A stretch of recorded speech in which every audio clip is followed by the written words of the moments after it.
Start करते हैं बेटा आज का नया चैप्टर जिसका नाम क्या है? Prospectus and allotment of security. Chapter का नाम क्या है बच्चे? Prospectus and allotment of security. Share लिखा है सिक्योरिटी, तो security is a wider term than share. Security include share, debenture, bond, ADR, GDR सब। तो prospectus and allotment of security बेटा सेक्शन 23 से लेके आपके 42 तक कवर होंगे यहां पे, सेक्शन 23 टू 42। इस चैप्टर को दो पार्ट में डिवाइड किया गया है, पार्ट 1 पार्ट 2। पार्ट 1 किसकी बात करता है? Public issue. और पार्ट सेकंड के अंदर क्या है बच्चे? Private placement. तो ध्यान से समझना है, पार्ट 1 पब्लिक इशू और पार्ट सेकंड के अंदर प्राइवेट प्लेसमेंट। सेक्शन कौन सा है? 42। तो जब आप पार्ट 1 पढ़ेंगे बेटा तो पार्ट 1 बात कर रहा है पब्लिक इशू की, जो 23 से स्टार्ट होता है 41। और सेकंड पार्ट में हम क्या डिस्कस करेंगे? Private placement. तो सबसे पहले हम जानते हैं बेटा सेक्शन 23। और इस पूरे चैप्टर की एक बात याद रखना बच्चे, जो भी फॉर्म आपके आएंगे वो किस नाम से आएंगे? पास। किस नाम से आएंगे? और वो फॉर्म कैसे बना होगा आप समझ गए होंगे इस चैप्टर के नाम से, prospectus and allotment of security. तो इस चैप्टर में जितने भी फॉर्म आएंगे वो कैसे बोलेंगे आप? पास 1, पास 2, पीएस। ठीक है बेटा, तो पास 2, पास 3। तो चैप्टर कहां से स्टार्ट होगा? 23 कंपनीज एक्ट का सेक्शन 23 से लेके 42 के अंदर prospectus and allotment of security की बात होती है इस चैप्टर की। और इस चैप्टर को दो पार्ट में डिवाइड किया है। पार्ट 1 में डिस्कशन होगा पब्लिक इशू के बारे में और पार्ट सेकंड डिस्कशन करता है प्राइवेट प्लेसमेंट। जब आप प्राइवेट प्लेसमेंट पढ़ेंगे तो आपको सेक्शन 42 कंप्लाई करना है कंपनीज एक्ट का, और जब आप पब्लिक इशू 23 टू 41। चलो बच्चे अब यहां ध्यान से समझो। सबसे पहला आपका सेक्शन कौन सा सेक्शन है बच्चे? 23, method of issue of security. एक पब्लिक कंपनी कौन कौन से मेथड से अपनी सिक्योरिटी इशू कर सकती है, और एक प्राइवेट कंपनी कौन कौन से मेथड से अपनी सिक्योरिटी इशू कर सकती है।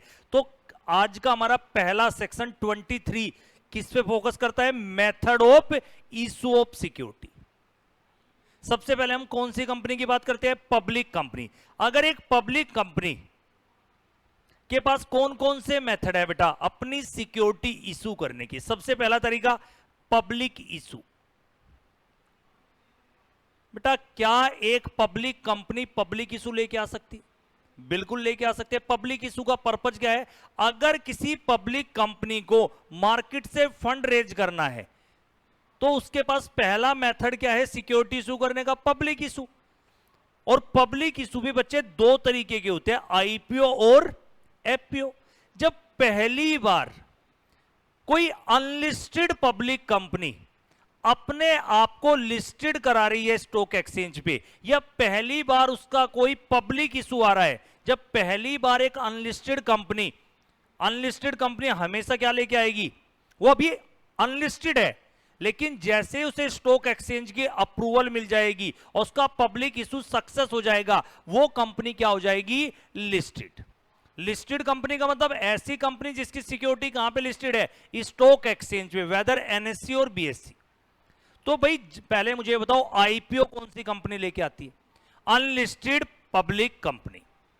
जैसे उसका देखो हम सोचते हैं लिस्टेड, अरे भाई वो अभी आई है, आईपीओ लेके आ रही है। आईपीओ का मतलब पहली बार मार्केट से फंड रेज करना चाहती है, अपने आप को लिस्टेड कराना चाहती है स्टॉक एक्सचेंज पे, तो उस कंपनी का क्या है? आईपीओ। जैसे पिछले ही साल की हम बात करें, एलआईसी आज की डेट में क्या है? लिस्टेड, लेकिन जब उसका आईपीओ आया तब तो अनलिस्टेड थी ना।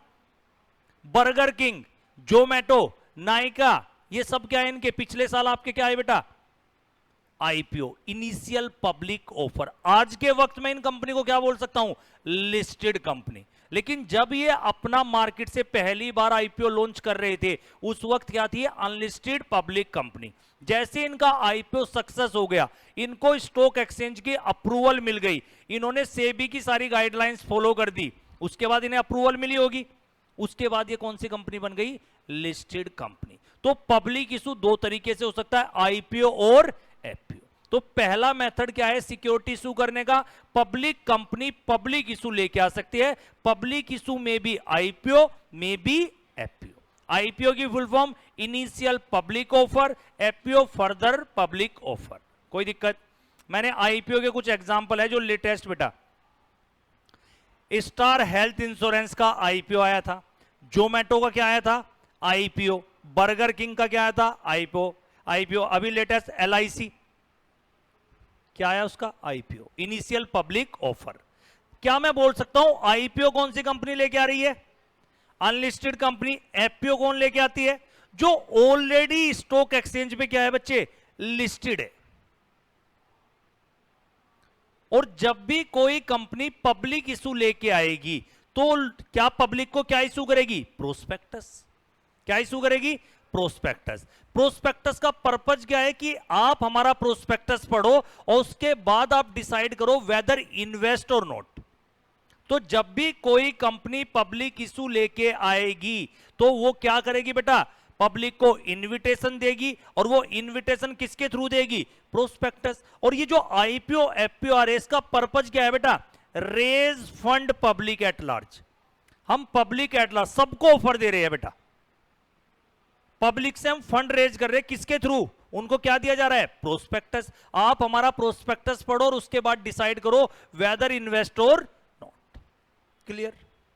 फिर सेकंड क्या है? Further public offer.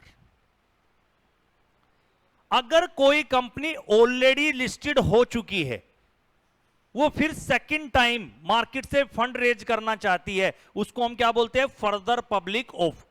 कौन लेके आई थी फर्दर पब्लिक ऑफर? ये बेटा अभी की बात करूं, रुचि सोया का क्या आया था? एफपीओ। रुचि सोया का नाम पता है? जो किसने खरीद लिया बेटा? बाबा रामदेव ने। अब उसका नाम पतंजलि हो गया, तो उसका क्या आया था? FPO, further public offer. समझे या नहीं?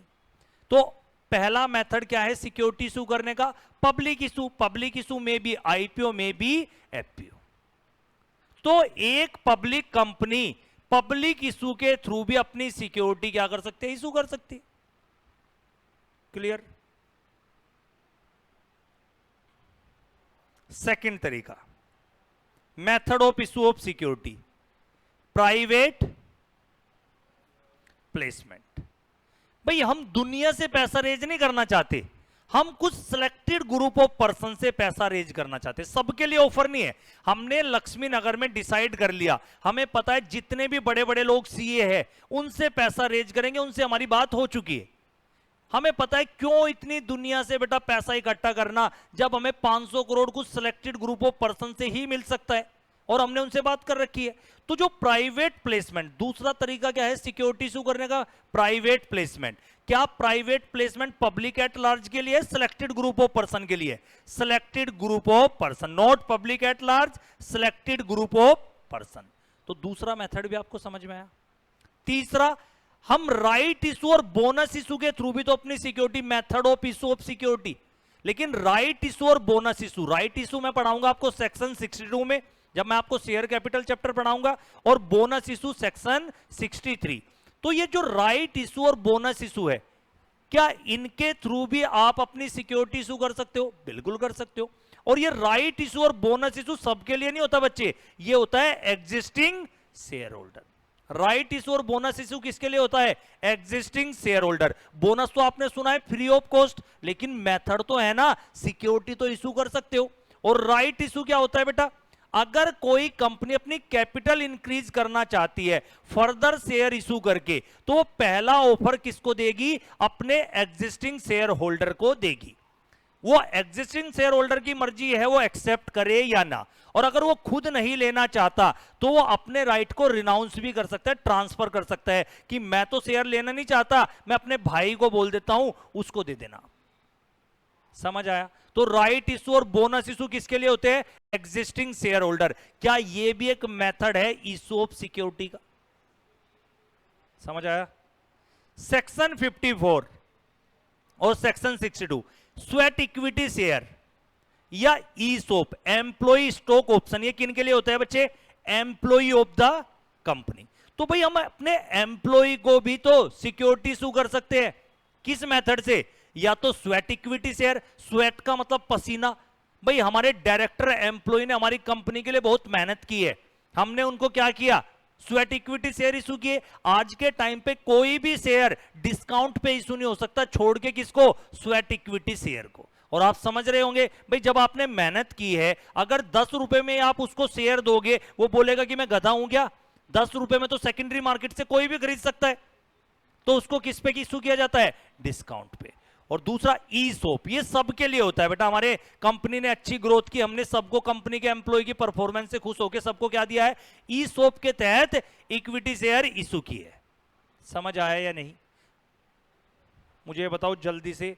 पब्लिक कंपनी कौन कौन से मेथड से सिक्योरिटी इशू कर सकती है? पब्लिक इशू में भी आईपीओ, एफपीओ, प्राइवेट प्लेसमेंट, ठीक है, private placement public at large के लिए, selected group of person.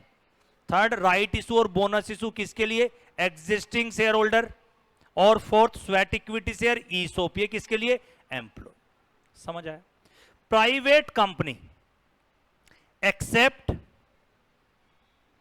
Public issue. एक प्राइवेट कंपनी कौन कौन से मेथड से सिक्योरिटी इशू कर सकती है, एक्सेप्ट पब्लिक इशू। तो भाई पब्लिक इशू हटा दो, बाकी 4 आ जाएंगे। क्या प्राइवेट प्लेसमेंट से अपनी सिक्योरिटी इशू कर सकते हैं? बिल्कुल कर सकते हैं। राइट इशू और बोनस इशू प्राइवेट कंपनी लेके आ सकते हैं? बिल्कुल। स्वेट इक्विटी, ईसोप, बिल्कुल। समझ आया या नहीं? क्या एक प्राइवेट कंपनी पब्लिक इशू लेके आ सकती है? नहीं।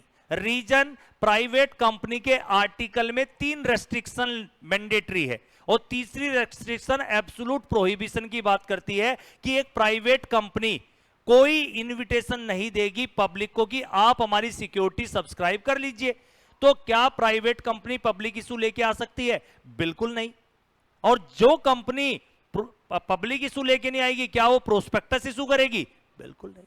लेकिन क्या एक प्राइवेट कंपनी प्राइवेट प्लेसमेंट से मेथड ऑफ सिक्योरिटी इशू कर सकती है?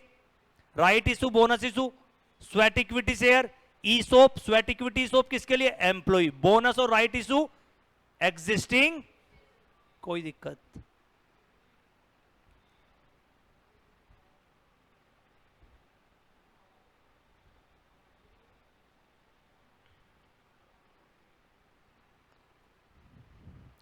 नेक्स्ट क्या है बेटा यहां पे? Private placement. तो सबसे पहले मैंने बात की थी, आपका prospectus and allotment of security को 2 पार्ट में डिवाइड किया है। तो सबसे पहला पार्ट हम कौन सा डिस्कशन कर रहे हैं? पार्ट सेकंड, जो किसकी बात करता है? Private placement. तो ये जो सेक्शन 42 है, कौन सी कंपनी पे एप्लीकेबल होता है? Public company as well as private company. तो कंपनी के पास ऑप्शन है, अगर वो पब्लिक इशू, एक पब्लिक कंपनी, वो तो पब्लिक इशू भी लेके आ सकती है, लेकिन अगर पब्लिक कंपनी चाहती है कि मैं पब्लिक इशू से अपनी सिक्योरिटी इशू नहीं करूंगा, मैं क्या लेके आना चाहता हूं? Private placement. तो एक चाहे एक प्राइवेट कंपनी हो, उस बेचारी के पास तो पब्लिक इशू का ऑप्शन ही नहीं है, तो अगर उसे फंड रेज करना है तो किससे करेगी? प्राइवेट प्लेसमेंट से। और पब्लिक इशू और प्राइवेट प्लेसमेंट में क्या फर्क होता है? जब भी कोई कंपनी पब्लिक इशू लेके आती है तो पब्लिक एट लार्ज के लिए होता है, private placement public at large के लिए नहीं होता, selected group of person. Public issue में प्रोस्पेक्टस इशू होता है। यहां पे हम पढ़ेंगे, अगर कोई कंपनी प्राइवेट प्लेसमेंट से फंड रेज कर रही है तो उन लोगों को इशू करती है private placement letter offer, private placement letter offer. और पब्लिक कंपनी जब पब्लिक इशू लेके आती है तो वो क्या इशू करती है? प्रोस्पेक्टस। कोई दिक्कत? फिर हम बात करते हैं section 42 subsection 1, what is private placement. आराम से समझो, what is private placement. Private placement means any offer or, private placement means any offer और इनविटेशन टू सब्सक्राइब और issue of to a selected group of person, to a selected group of person. क्या public at large के लिए है या selected of group of person के लिए offer है? To a selected group of person by company other then, क्या मैं इसको पब्लिक ऑफर बोल सकता हूं? नहीं। तो प्राइवेट प्लेसमेंट का मतलब एक ऑफर और इनविटेशन, किस चीज के लिए? टू सब्सक्राइब और issue of security to a selected group of person by company other than by way of public offer through private placement offer cum application. यहां पे प्रोस्पेक्टस इशू नहीं होता, उन सिलेक्टेड ग्रुप ऑफ पर्सन को हम क्या देंगे बेटा? Private placement offer cum application. Short में इसको हम क्या बोलते हैं? पीपीओसीए। अगर ये पब्लिक इशू होता तो यहां पे क्या इशू होता? जनरल पब्लिक को प्रोस्पेक्टस। लेकिन यहां किसके थ्रू आप फंड रेज कर रहे हो प्राइवेट प्लेसमेंट में?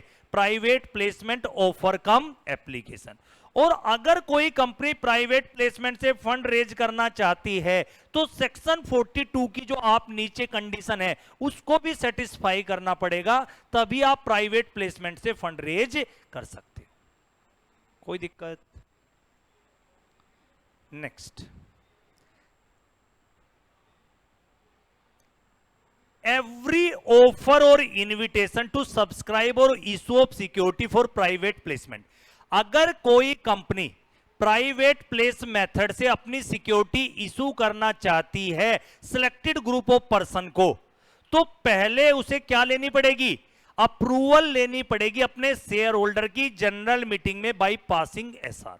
अगर कोई कंपनी प्राइवेट प्लेसमेंट से फंड रेज करना चाहती है, वेदर प्राइवेट कंपनी और पब्लिक कंपनी, तो उसको पहले क्या करना पड़ेगा? अपनी कंपनी के अंदर एक जनरल मीटिंग बुलानी पड़ेगी और जनरल मीटिंग में क्या पास करना पड़ेगा? एसआर पास करना पड़ेगा। एसआर का मतलब 75% और मोर वोट्स इन फेवर में होनी चाहिए, तभी आप प्राइवेट प्लेसमेंट से फंड रेज कर सकते हो। और पूरे कंपनी एक्ट में जहां जहां एसआर पास होता है वहां पे कौन सा फॉर्म जाता है आरओसी को?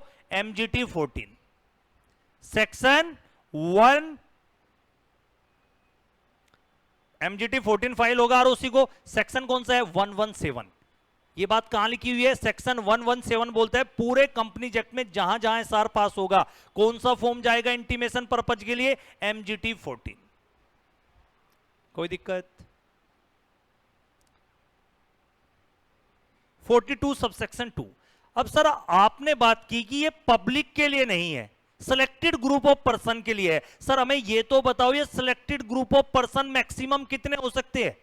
तो यहां पे हम डिस्कशन करेंगे मैक्सिमम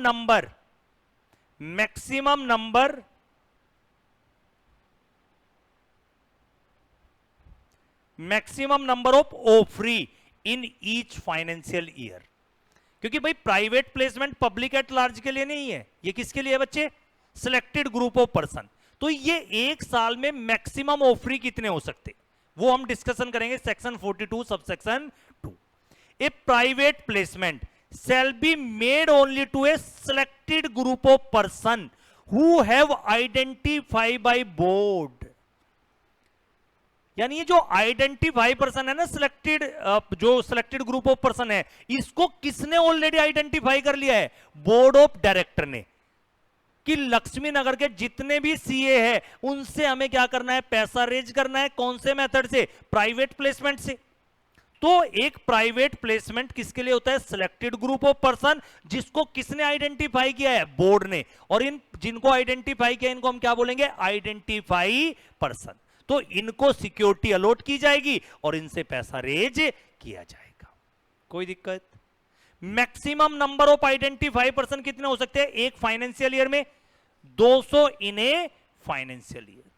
और जब हम ये 200 की लिमिट की बात कर रहे हैं, ये ईच काइंड ऑफ सिक्योरिटी के लिए है। जब मैं 200 की बात करता हूं एक साल में, तो ईच काइंड ऑफ सिक्योरिटी के लिए है। ईच काइंड ऑफ सिक्योरिटी का मतलब 200 equity share, 200 preference share, 200 debenture, क्योंकि सिक्योरिटी इंक्लूड डिबेंचर ऑल्सो। समझे मेरी बात या नहीं? मैं 200 इक्विटी शेयर इशू कर सकता हूं, 200 प्रेफरेंस, 200 डिबेंचर, या मैं कॉम्बिनेशन में भी कर सकता हूं 100 इक्विटी, 50 प्रेफरेंस, 50 डिबेंचर। समझे मेरी बात या नहीं? अब मेरे कुछ एग्जाम्पल है, देखता हूं कौन बच्चा बताएगा। एक एक्स लिमिटेड कंपनी, पब्लिक है प्राइवेट? एक्स लिमिटेड एक कंपनी है, पब्लिक कंपनी। क्या वो प्राइवेट प्लेस मेथड से अपनी सिक्योरिटी इशू कर सकती है? क्या वो 200 एक साल में इक्विटी इशू कर सकती है सिलेक्टेड ग्रुप ऑफ पर्सन को? कर सकते हैं नहीं? 200 को प्रेफरेंस, हाँ बेटा, 200 को डिबेंचर कर सकते। अगर यही कंपनी क्या होती है बेटा, एक्स प्राइवेट लिमिटेड, क्या वो 200 इक्विटी कर सकती है, 200 प्रेफरेंस, हाँ या ना, 200 डिबेंचर? नहीं कर सकते, तुम हो गधे। प्राइवेट कंपनी में मैक्सिमम मेंबर कितने होते हैं? 200। अगर मैं 200 इक्विटी शेयर इशू करूंगा 200 लोगों को और 200 प्रेफरेंस, मेंबर में इक्विटी भी आता है प्रेफरेंस भी, तो प्राइवेट कंपनी को यह भी ध्यान में रखना है उसके मेंबर 200 से ज्यादा हो ही नहीं सकते। समझ गए या नहीं? 50 इक्विटी कर ले, 100 को प्रेफरेंस कर ले, 200 में तो हो सकते हैं ना, इस कॉम्बिनेशन से कर ले, या 200 इक्विटी कर ले। मैं कह रहा हूं कि ये पढ़ते पढ़ते प्राइवेट कंपनी की लिमिट मत भूल जाना। यानी पब्लिक कंपनी को तो कोई दिक्कत नहीं है, हर साल इस कॉम्बिनेशन से कर सकती है, लेकिन एक प्राइवेट कंपनी, सपोज कीजिए इस साल अपने 200 इक्विटी शेयर इशू करके क्या कर लिए, 2 तो हम सब्सक्राइबर ही थे, 150-200 उसने लोगों से प्राइवेट प्लेसमेंट से फंड रेज कर लिया। अब मान लेते हैं टोटल मेंबर बन गए 200। अगले साल तो आप चाह के भी नहीं कर सकते, क्योंकि मैक्सिमम लिमिट कितनी होती है प्राइवेट कंपनी की, 200। समझे मेरी बात या नहीं? लेकिन एक तरीका है, अगर तुम प्राइवेट कंपनी तुमने खुद बनाई बेटा, प्राइवेट कंपनी में मेंबर 200 हो सकते हैं मैक्सिमम, डिबेंचर की तो नहीं बात की। और प्राइवेट प्लेसमेंट में जरूरी है क्या equity share preference share issue करना? आप डिबेंचर इशू करके भी तो पैसा रेज कर सकते हो। तो अगर आप 200 की मेंबर की लिमिट फुल हो चुकी है तो अगले साल क्या सलाह देना अपनी कंपनी में, डिबेंचर इशू कर लो। समझे मेरी बात या नहीं? पक्का? तो जो ये 200 की लिमिट आप चेक करते हो बेटा, इसमें कुछ लोगों को कंसीडर नहीं करना है। 200 की लिमिट में फॉलोइंग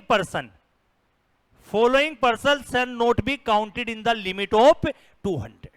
200 की लिमिट में इन लोगों को काउंट मत करना। QIB, ये बेटा बिग इन्वेस्टर होते हैं। अभी क्या समझना है इसको, क्वालिफाइड इंस्टीट्यूशनल बायर। अरे भाई तुमसे थोड़ा हमारा, तुमने 50,000 दे दिए, 1 लाख रुपए दे दिए, तो पहले ही सिलेक्टेड ग्रुप ऑफ पर्सन है। तो बेटा ये QIB में कौन आते हैं, mutual fund, insurance company, bank, बड़े बड़े लोग जो 100 करोड़ रुपए देंगे, जो 50 करोड़ रुपए देंगे हमें, ये क्या होते हैं QIB, big investor, qualified institutional buyer. तो 200 की लिमिट में QIB को कंसीडर नहीं किया जाएगा। QIB का मतलब बिग इन्वेस्टर, एग्जांपल के तौर पे insurance company, mutual fund, bank. समझे या नहीं?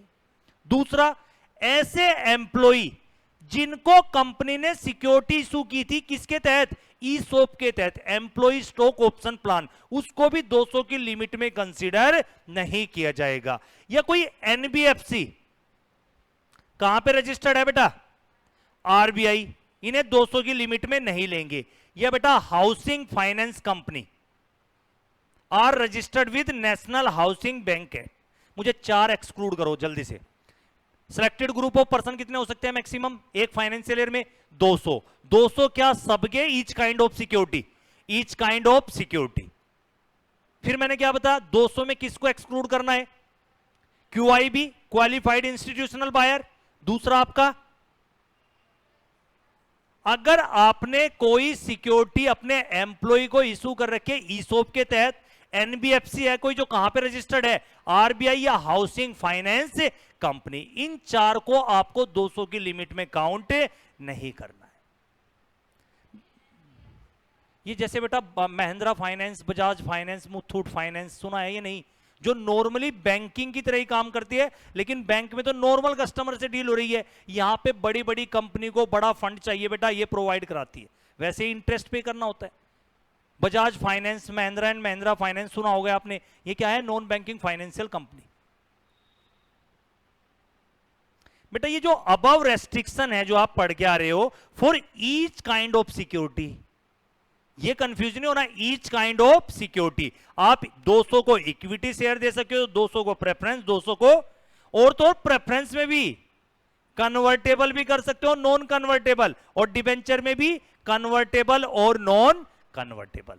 ये प्रेफरेंस और डिबेंचर कन्वर्टेबल का मतलब जो फ्यूचर में इक्विटी में कन्वर्ट हो सकते हैं।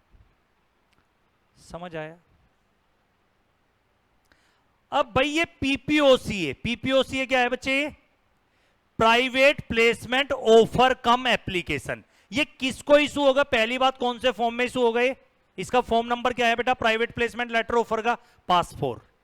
ये जो पीपीओसी है ये इशू किसको होगा? Only selected group of person. जो किसने आइडेंटिफाई किए थे? बोर्ड ने। सबको थोड़ा देंगे हम ये private placement letter offer cum application.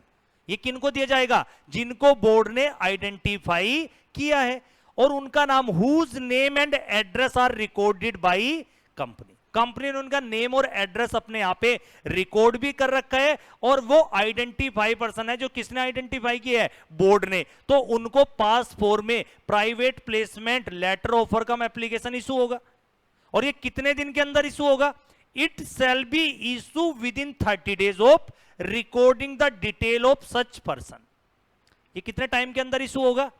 It shall be issue with in 30 days of recording the detail of such person. तो जैसे ही हमने अपने यहां पे रिकॉर्ड किया, इनकी डिटेल आइडेंटिफाई करके अपने यहां पे रिकॉर्ड कर लिया, 30 दिन के अंदर हम क्या इशू कर देंगे उन सबको? Private placement offer cum application form, जिसका फॉर्म नंबर क्या है? पास 4। किसको दिया जाएगा? सिलेक्टेड ग्रुप ऑफ पर्सन को, जिसको ऑलरेडी कौन आइडेंटिफाई कर चुके हैं? बोर्ड ऑफ डायरेक्टर, जिसका रिकॉर्ड भी किसके पास है? कंपनी के पास। कोई दिक्कत? अगर आपने 200 से ज्यादा लोगों को ऑफर दिया तो इसे डीम टू बी क्या मान लिया जाएगा? Public issue. और एक बार ये पब्लिक इशू बन गया तो आप पार्ट 1 के प्रोविजन में फॉल कर जाओगे, सेक्शन 23 से लेके 41 अट्रैक्ट हो जाएंगे। अगर ऑफर आपने 200 से ज्यादा पर्सन को दिया तो ये डीम टू बी क्या बन जाएगा? ये प्राइवेट प्लेसमेंट ना होके क्या बन गया? Public issue. और इस चैप्टर को 2 पार्ट में डिवाइड किया गया, पार्ट 1 पार्ट 2। तो ये पार्ट 1 में फॉल हो जाएगा। तो फिर कौन से सेक्शन अट्रैक्ट होंगे यहां पे? 23 to 41।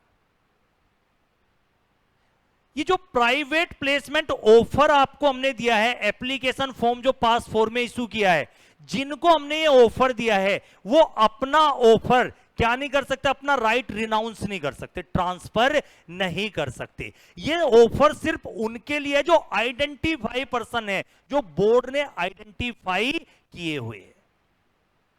क्या आप अपना राइट किसी और को ट्रांसफर कर सकते हो? बिल्कुल नहीं। जिनको बोर्ड ने आइडेंटिफाई किया सिर्फ उनके लिए ऑफर है। आप अपना ऑफर किसी को ट्रांसफर नहीं कर सकते। जैसे राइट इशू में आप अपना राइट इशू का राइट ट्रांसफर कर सकते हो। Clear? Every identify person willing to subscribe. भाई जो आइडेंटिफाई पर्सन है, जब उनको private placement offer application form चला गया, अब वो सिक्योरिटी भी तो सब्सक्राइब करना चाहेंगे ना।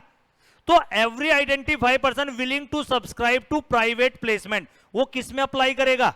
पीपीओसी है, उस एप्लीकेशन फॉर्म को फिल करके देगा। इशू टू सच पर्सन, पहले तो बेटा हमारी कंपनी ने उनको इशू किया था ना private placement offer cum application form पास 4 में।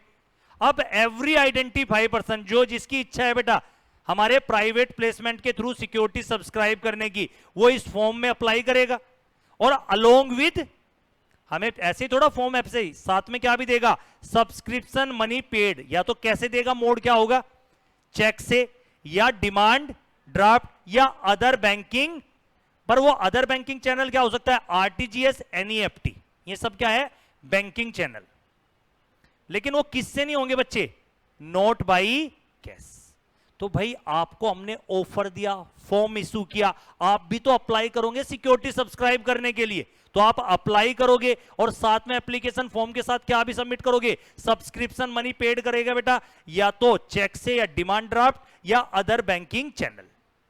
क्लियर? आगे चले। एक company shall not utilise money, company उस पैसे को यूज नहीं कर सकती जो आपने प्राइवेट प्लेसमेंट से, आपने प्राइवेट प्लेसमेंट के थ्रू पैसा रेज किया, कब तक उसको यूज नहीं कर सकते? यूटिलाइज नहीं कर सकते। Company shall not utilise money raise through private placement, जो आपने प्राइवेट प्लेसमेंट ऑफर से फंड रेज किया है उसको तब तक आप यूज नहीं कर सकते जब तक उसके अगेंस्ट आप क्या ना कर दो? अलॉटमेंट ना कर दो।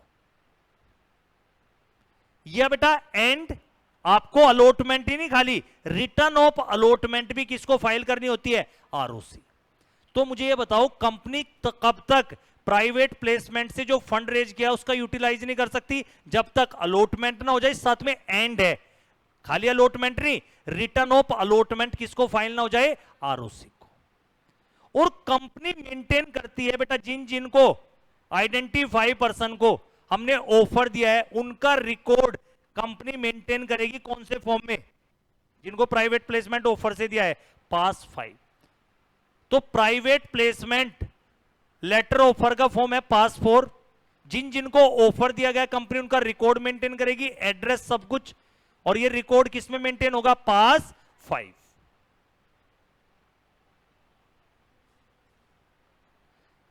If fresh offer or invitation under section 42 shall be made only after, अगर आप कोई फ्रेश ऑफर देना चाहते हो फिर से प्राइवेट प्लेसमेंट का, तो आप तब तक प्राइवेट प्लेसमेंट का एक फ्रेश ऑफर और इनविटेशन नहीं दे सकते जब तक allotment with respect to any offer और इनविटेशन, भाई पुराने वाले जो आपका प्राइवेट प्लेसमेंट था जब तक वो कंप्लीट ना हो जाए तब तक आप नया ऑफर ऑफ प्राइवेट प्लेसमेंट का नहीं दे सकते। या पुराने वाला आपने ऑफर और इनविटेशन पहले क्या करो? विड्रॉ करो। सपोज कीजिए हमने जो ऑफर इनविटेशन दिया था किसी वजह से वो सक्सेस नहीं हो पा रहा है, तो पहले पुराने वाले को आप क्या कर लो? विड्रॉ कर लो, उसके बाद ही आप फ्रेश ऑफर और इनविटेशन दे सकते हो। एक साथ दो दो ऑफर नहीं आएंगे।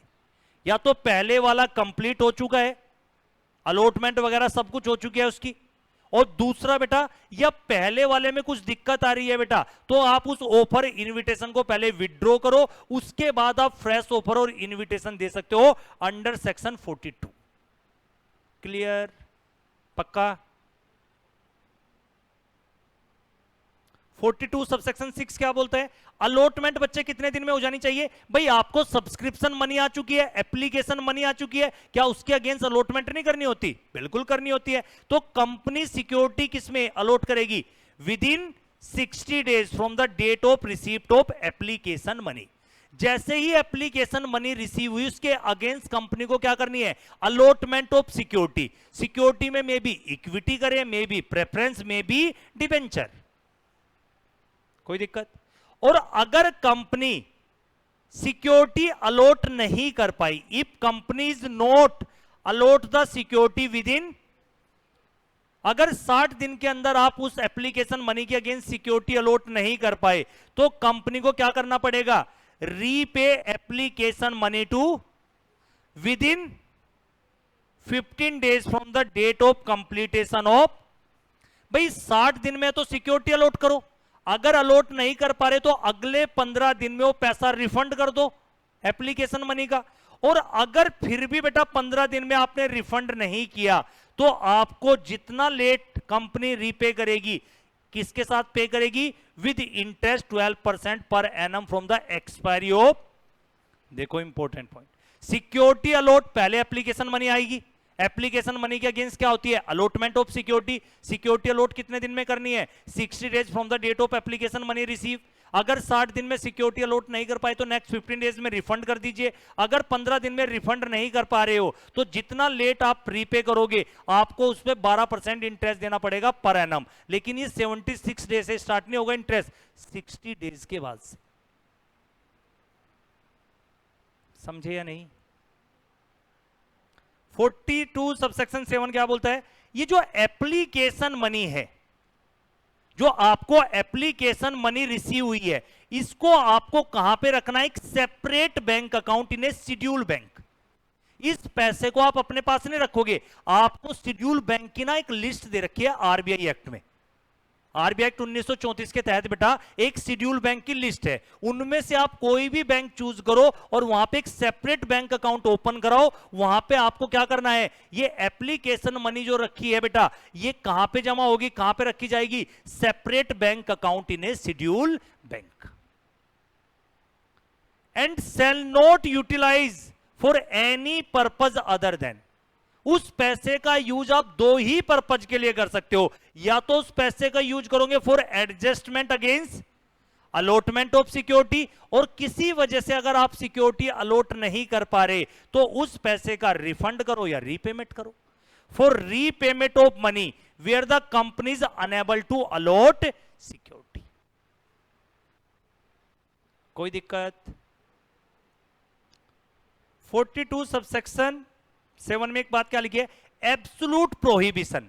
अगर कोई कंपनी प्राइवेट प्लेसमेंट से अपनी सिक्योरिटी इशू कर रही है तो पब्लिक एट लार्ज के लिए तो ऑफर नहीं है, उस सिलेक्टेड ग्रुप ऑफ पर्सन के, और उसको भी कौन आइडेंटिफाई कर चुके हैं? बोर्ड।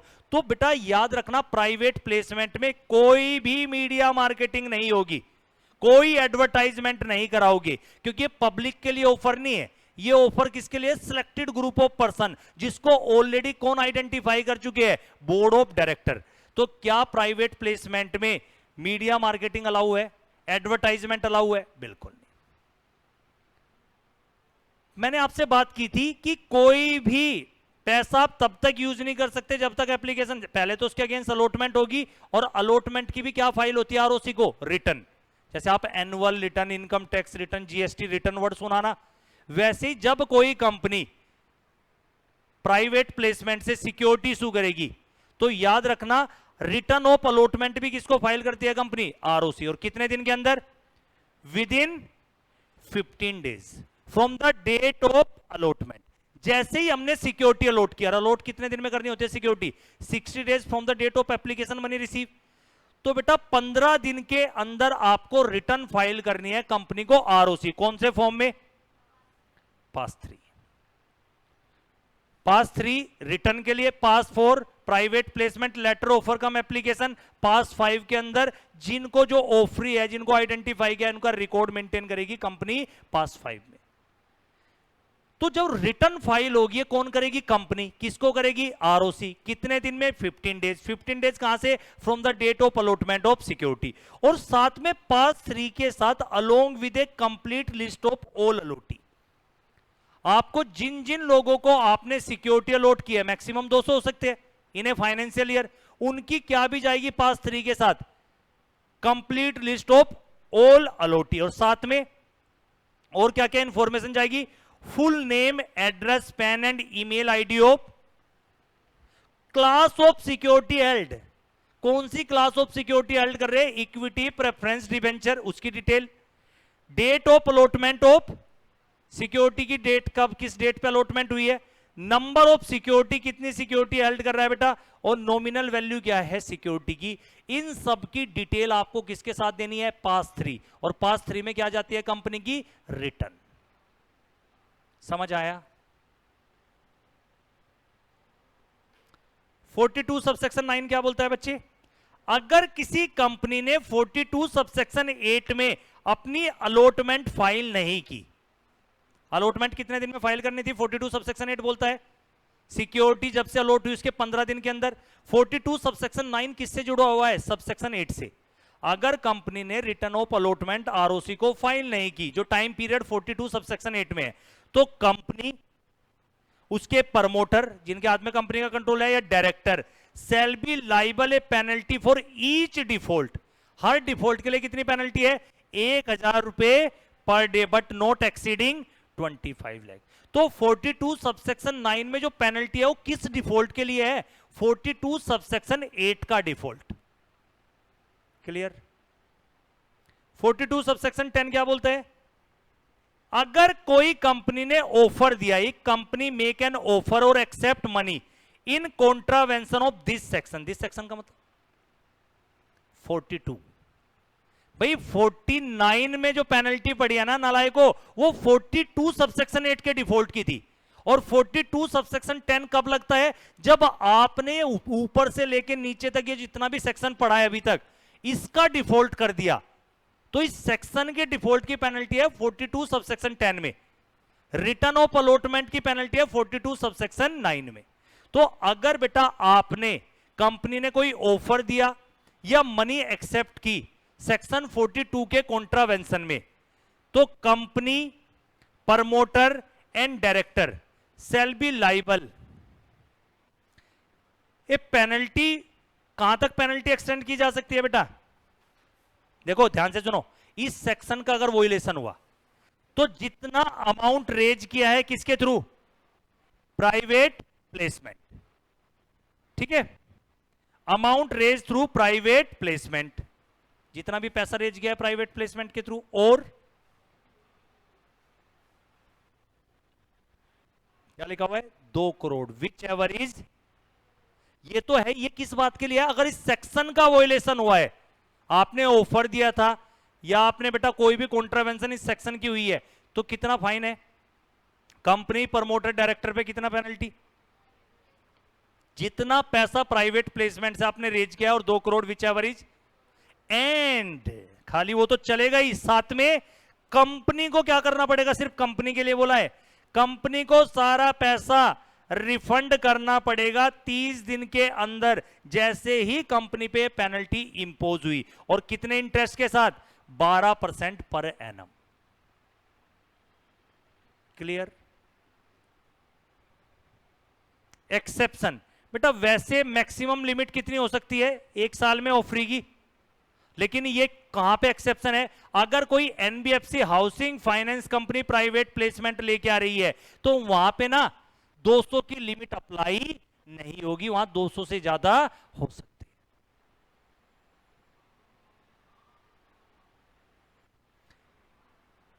एक company shall issue private placement offer cum application letter after passing, पहले कंपनी को जनरल मीटिंग में एसआर पास करना है, फिर उन ऑफरी को जिनको आइडेंटिफाई किया है उनको क्या इशू करना है? प्राइवेट प्लेसमेंट लेटर ऑफर पास फॉर्म में।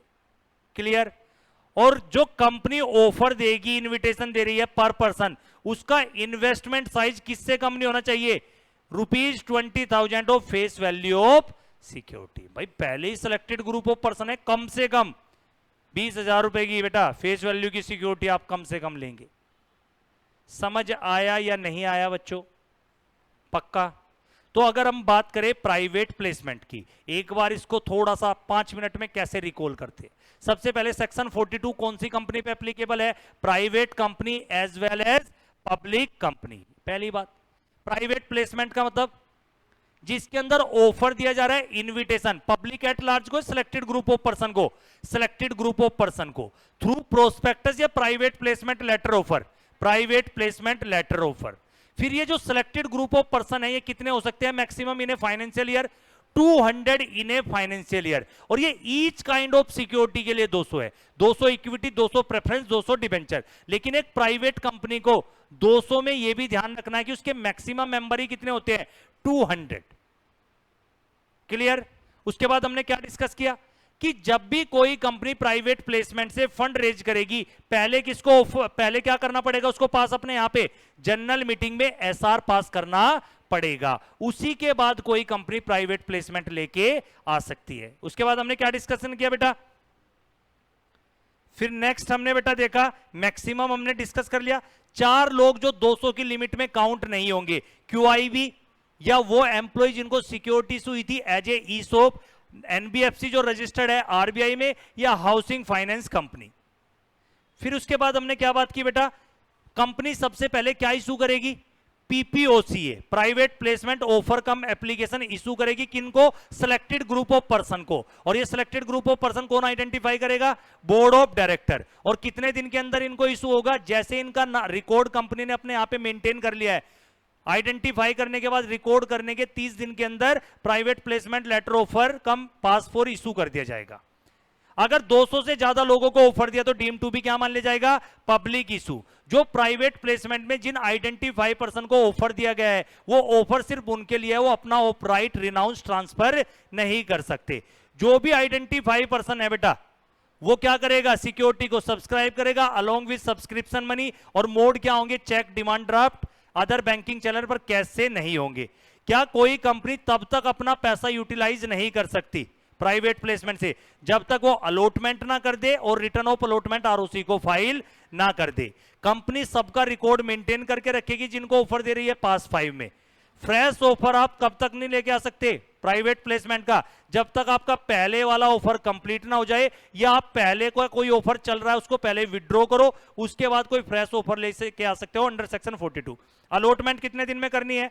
60 दिन के अंदर। जैसे एप्लीकेशन मनी रिसीव हुई आपको अलॉटमेंट ऑफ सिक्योरिटी करनी है। अगर 60 दिन में सिक्योरिटी अलॉट नहीं कर पाए तो 15 दिन में रिफंड कर दो। अगर रिफंड भी नहीं कर पाए हो तो बेटा जितना लेट पे करोगे और आप वो करोगे बेटा तो रिफंड करोगे तो 61 डेज से आपको 12% इंटरेस्ट देना पड़ेगा। एप्लीकेशन मनी कहां पे रखी जाएगी? एक सेपरेट बैंक अकाउंट में रखी जाएगी, जो कहां पे शेड्यूल बैंक के अंदर बेटा एक सेपरेट बैंक अकाउंट ओपन करके वहां पे रखी जाएगी। उसका यूज दो पर्पज के लिए हो सकता है, for adjustment against allotment of security, और सिक्योरिटी अलॉट नहीं कर पा रहे तो रिफंड करो उस पैसे को।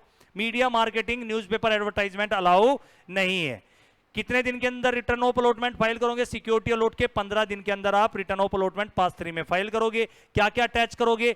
लिस्ट ऑफ द अलॉटी, जो भी अलॉटी है उनकी लिस्ट जाएगी, कंप्लीट लिस्ट, उनका name, address, pan number, email ID, कौन सी क्लास ऑफ सिक्योरिटी हेल्ड की है, डेट क्या थी जब सिक्योरिटी अलॉट हुई थी, कितनी नंबर ऑफ सिक्योरिटी हेल्ड की है, और नॉमिनल वैल्यू सिक्योरिटी की क्या है। अगर कंपनी रिटर्न ऑफ अलॉटमेंट 15 दिन के अंदर फाइल नहीं कर पाती, कंपनी प्रमोटर डायरेक्टर पे पेनल्टी लगेगी 1000 रुपए पर डे, मैक्सिमम 25 लाख। अगर कंपनी ने कोई ऑफर दिया या बेटा कोई मनी एक्सेप्ट की और इस सेक्शन का कॉन्ट्रावेंशन कर दिया, कंपनी प्रमोटर डायरेक्टर, उन पे पेनल्टी कहां तक एक्सटेंड हो सकती है? जितना अमाउंट रेज किया है प्राइवेट प्लेसमेंट से और 2 करोड़ विच एवर इज, और कंपनी को तो सारा पैसा रिफंड करना पड़ेगा 30 दिन के अंदर जब से पेनल्टी इंपोज हुई विद इंटरेस्ट 12%। और मैक्सिमम की लिमिट्स वैसे तो 200 है, एनबीएफसी हाउसिंग फाइनेंस कंपनी के लिए कोई 200 की लिमिट नहीं है। और जब भी कोई company private placement offer cum application लेके आ रही है तो पहले उसे एसआर पास करना है, तब ये private placement letter offer identify person को, जो बोर्ड ने आइडेंटिफाई किया है, उनको इशू करेंगे। और जो कंपनी का ऑफर इनविटेशन दे रहा है इसका इशू साइज बेटा ये क्या होना चाहिए, किससे कम नहीं होना चाहिए? 20,000 of face value of security.